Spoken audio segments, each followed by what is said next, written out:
Halo teman-teman semua, kita ketemu lagi dengan Noval di sini dan di video kali ini kita akan bahas seputar permasalahan kopling ini.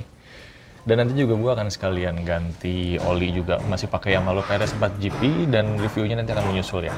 Karena di video kali ini gue akan bahas soal ini dulu nih, per kopling. Nah, gitu. Jadi kan kayak di video sebelumnya itu kan gue sempat bahas kalau gue itu ganti kampas koplingnya pakai yang punya Daytona yang Kevlar. Nah sekarang ini gue mau coba ganti per koplingnya sama yang punya BRT biar hasilnya lebih maksimal. Karena kan sebelumnya itu per koplingnya masih bawaan yang ori ya, bawaan Yamahanya. Jadi ini gue mau sekalian ganti yang lebih keras gitu ya. Jadi ini per kopling BRT ini kenapa gue pilih karena apa ya?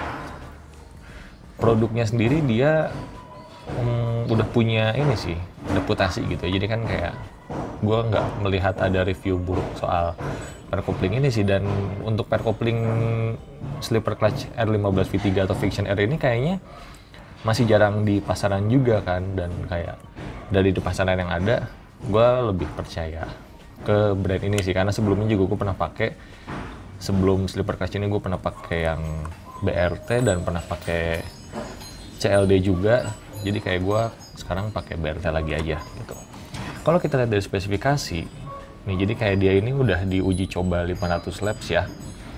Dengan catatan uji cobanya tuh di motor balap Karisma 125 cc tune up, tenaganya 17 horsepower, dan dia itu dites 500 lap di ini Sentul kecil, sirkuit go-kartnya, dan di 6 event balap gitu. Dan keuntungannya ini dia torsinya nambah 10%, kampas koplingnya 2 kali lebih awet, pernya lebih awet 10 kali, dan gue senangnya di sini nih. Jadi dia ada spesifikasinya bahwa dia ini 10% lebih keras gitu kan, karena banyak per kopling aftermarket yang nggak dikasih tahu gitu.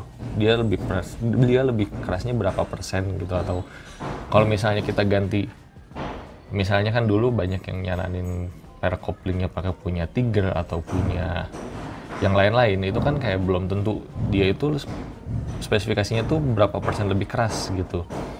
Terus kan dia jarak antar pernya tuh beneran, kalau misalnya ditekan tuh dia beneran habis atau sesuai spesifikasi pergerakan si mangkoknya atau enggak kan. Jadi kayak gue sih lebih percaya yang aftermarket karena emang udah didesain khusus lebih keras dia tuh berapa persen, terus kayak jarak main pernya tuh dia udah disesuaikan sama si slipper clutch-nya gitu. Jadi begitu sih teman-teman. Itu juga jadi alasan kenapa gue kalau misalnya di area kopling ini lebih senang pakai part aftermarket sekalian gitu. Selain bahannya lebih bagus, dia juga hitung-hitungannya lebih presisi buat si mesinnya, udah dihitung jelas lah gitu. Dan jadi ini harganya 100.000 sih ya, 100.000 pas, karena dia lebih mudah dari yang lain karena dia pernya cuma 3 kan. Nih ASC Yamaha ini cuma 3 pernya, kayak yang sebelumnya juga udah gue bahas. Terus kayak ya udah deh, kita sekalian langsung ganti aja kali ya. Kita langsung bongkar-bongkar. Ini kita taruh dulu.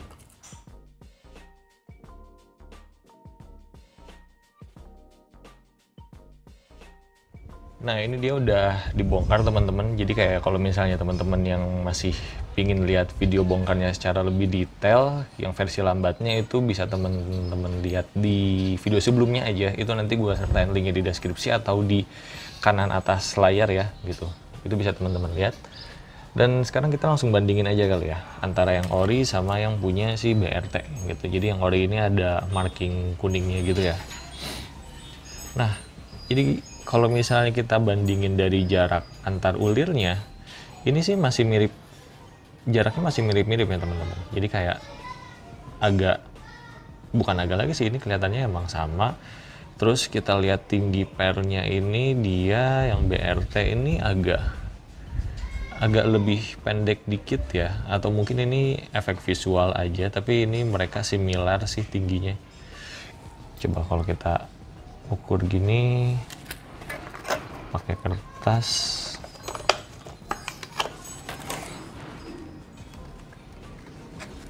gimana nih? Iya sih teman-teman, jadi kayak yang BRT ini dia agak sedikit lebih pendek gitu cuttingnya.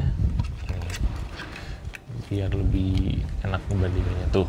Jadi dia emang lebih pendek dikit, dikit banget pendeknya. Tapi kayaknya nggak masalah sih. Terus juga kalau misalnya kita lihat dari keras-kerasannya, ini yang BRT tuh emang lebih keras ya. Jadi kayak yang ini aja pakai tangan kiri tuh dia masih bisa tekannya lebih banyak dibanding yang BRT yang kanan. Yang ini gua sangat-sangat effort sih untuk menekannya. Jadi kayak emang dia lebih keras. Kalau saya kita bandingin juga tuh, kalau dia di kanan dengan effort yang sama, dia lebih ketekan. Sementara kalau yang BRT dia emang agak sedikit lebih keras sih. Gitu. Terus untuk pemasangannya ini langsung aja ya teman-teman. Jadi kayak nggak harus ada yang diubah atau diganjel. Jadi bisa kita langsung pasang semua.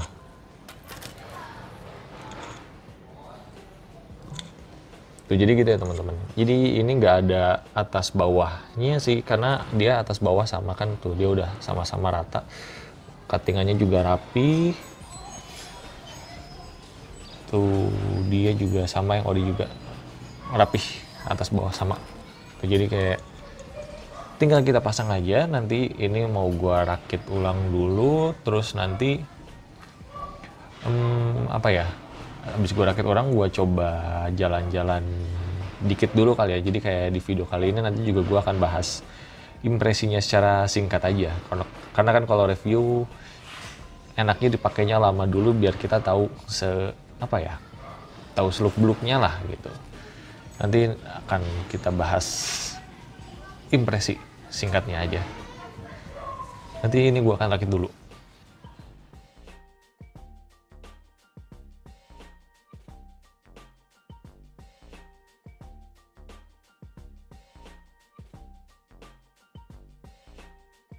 Nah oke teman-teman, jadi ini si pair couplingnya tadi udah diganti kan, dan ini tadi udah sempet gua coba bawa muter-muter dikit, kira-kira 8 kilo lah ya. Tuh di sini 8 kilo tadi gua reset karena harus ganti oli juga.